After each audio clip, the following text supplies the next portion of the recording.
Ka-Express, malapit na ang isa sa pinaka-inaabangang pagbabalik sa Gilas Pilipinas roster.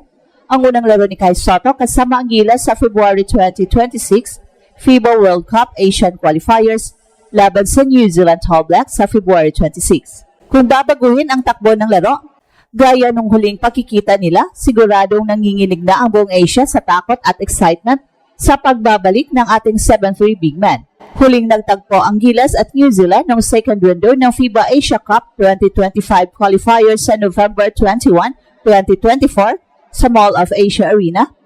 At sa laban na yon, nagmarka si Kai ng isang halos triple-double performance na may 19 points, 10 rebounds and 7 assists, isang all-around showing na nagbigay ng historic ng unang FIBA win ng Pilipinas laban sa All Blacks matapos ang 8 taon at 4 na magkakasunod na pagkakatalo.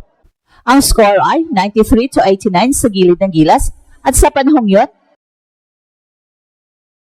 si Kai ay hindi lamang scoring threat, siya ay malaking factor sa intense defense, rebounding, facilitation at finishing na nagpapakita ng evolution ng kanyang laro at value sa loob ng paint zone.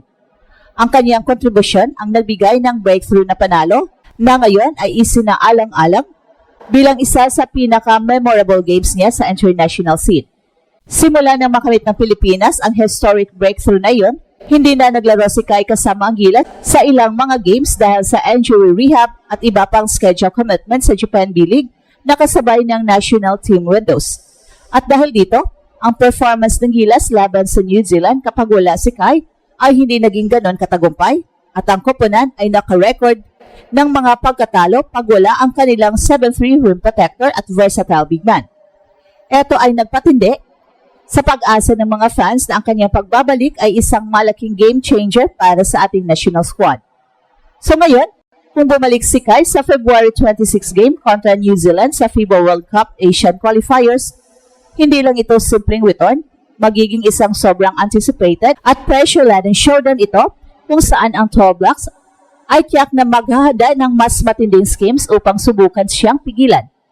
Sa huling laban, ipinakita ni Kai na kaya niyang mag-impact sa scoring, rebounding at playmaking fronts na naglagay sa kanya bilang isa sa pinakamapanganib na big man sa rehiyon at isang threat na hindi basta-bastang tinatatanan ng mga defense sets ng ibang teams.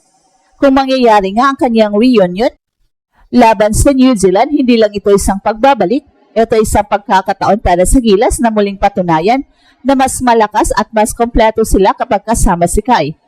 Ang eksena ay handa na at ang buong basketball community sa Asia ay nakatingin sa petsang ito bilang isang potensyal na game na muling gugulat sa mundo.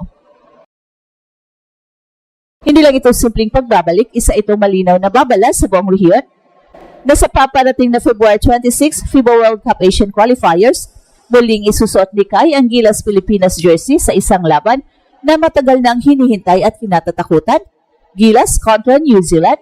Sa papel, isa lang itong qualifier game, pero sa mas malalim na kwento, ito ay pagbabalik ng isang pangalan na minsang gumiba ng kasaysayan at nagbago ng tingin ng Asia sa Pilipinas. Balikan natin ang huling pagkakataon na humarap si Kai sa All Blacks. Walang sobrang ingay noon, walang nagsasabing may mangyayaring kakaiba, pero sa loob ng 4 na quarters, isang higanting Pinoy ang tahimik na kumontrol sa laro. Umiscore siya ng 19 points, kumuha ng 10 rebounds at nagbigay ng 7 assists, halos triple-double performance. Hindi lang ito basta numero sa stat sheet. Ito ay malinaw na ebidensya ng control, presensya at maturity. At sa gabing yon, unang beses na tinalo ng Gilas ang New Zealand sa FIBA stage, isang tagumpay na dekada ng hinahabol ng bansa. Hindi lang scorer si Kai sa larong yon, siya ang naging center ng depensa at pundasyon ng opensa. Siya ang dahilan kung bakit nagdalawang isip ang New Zealand sa bawat tribe sa loob. Hindi na sila basta makapasok sa paint, hindi na gumana ang kanilang physical na laro, may bantay na ang ring ng Pilipinas. Ramdam ito sa bawat possession. Doon unang nakita na kapag andyan si Kai, nag-iiba ang anyo ng Gilas.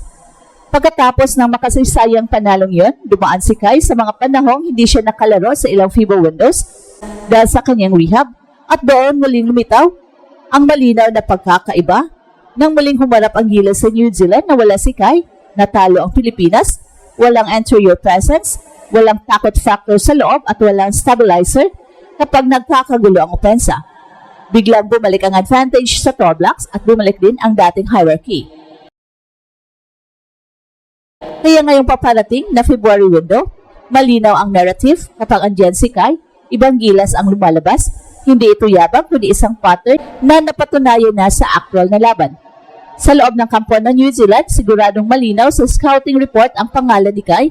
Hindi na ito yung batang prospect na sinusubok pa lang, isa na siyang mas buo, mas matibay at mas disiplinadong bigman na marunong magbasa ng laro at magdikta ng tempo.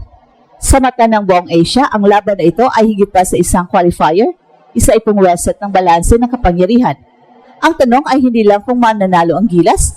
Ang tunay na tanong ay kung kaya bang pigilan ng New Zealand ang isang Kai Sotto na may baon ng kasaysayan, kumpiyansa at determinasyong muling patunayan ang kanyang halaga. Dahil kapag maulit ang nangyari noon, hindi lang New Zealand ang kakabahan, buong Asia ang mapatingin at ito pa lang ang simula. At habang papalapit ang February 26 showdown, mas lalong umiinit ang usapan sa loob at labas ng FIBA Asia.